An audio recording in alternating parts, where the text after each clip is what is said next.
नमस्कार दोस्तों। आज 15 फरवरी को सुप्रीम कोर्ट ने एक ऐतिहासिक फैसला दिया है। इसमें चुनावी बॉन्ड को असंवैधानिक घोषित कर दिया है। इलेक्ट्रॉनिक बॉन्ड जो हैं उन्हें अनकॉन्स्टिट्यूशनल घोषित कर दिया है भारत के सुप्रीम कोर्ट की संवैधानिक पीठ में। इस संवैधानिक पीठ में 5 जज थे और इसको लीड कर रहे थे वर्तमान चीफ जस्टिस ऑफ इंडिया न्यायमूर्ति डी.वाई. चंद्रचूड़। आपके लिए बता दें कि ये जो चुनावी बॉन्ड स्कीम जो है, इलेक्ट्रॉनिक बॉन्ड जो स्कीम है, ये 2018 में लाई गई थी। इसमें जो राजनीतिक पार्टियां हैं उन्हें चुनावी बॉन्ड बैंक एसबीआई बैंक के माध्यम से दिए जाते थे। आपको जानकारी के लिए याद रखना है कि चुनावी बॉन्ड को संचालित करने का अधिकार एसबीआई स्टेट बैंक को दिया गया था। अब इसमें समस्या क्या थी कि जो भी लोग इस पार्टियों को चंदा देते थे, जो भी लोग इलेक्ट्रॉनिक बॉन्ड लेते थे, उनका नाम नहीं बताया जाता था। तो सुप्रीम कोर्ट की संवैधानिक पीठ ने कहा कि ये गुमनाम होना और इनके नाम छुपाए जाना असंवैधानिक है, क्योंकि जनता को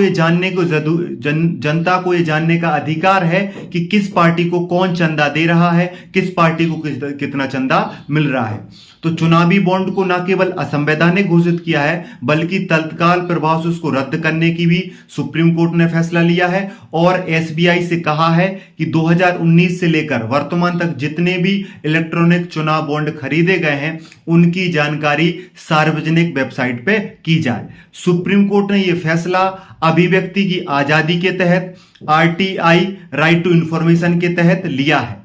सुप्रीम कोर्ट का कहना है कि राजनीतिक पार्टियों को जो भी चंदा मिलता है, जिनके द्वारा भी मिलता है, वो जनता के सामने और देश के सामने और लोगों के सामने रखा जाना चाहिए।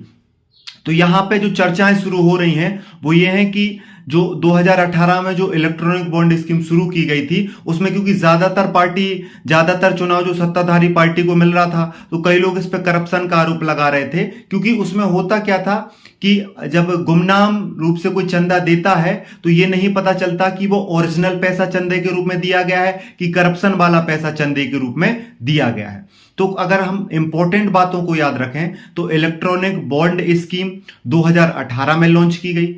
इसका संचालन 2018 से स्टेट बैंक ऑफ इंडिया किया जा रहा है। इलेक्ट्रॉनिक बॉन्ड स्कीम में क्या होता है, राजनीतिक पार्टियों को चंदा दिया जाता है। ये बॉन्ड आपको एसबीआई बैंक से खरीदने पड़ते हैं।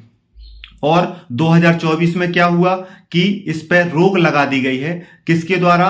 संवैधानिक पीठ के द्वारा, सुप्रीम कोर्ट की। संवैधानिक पीठ में कितने जज थे? संवैधानिक पीठ में 5 जज थे।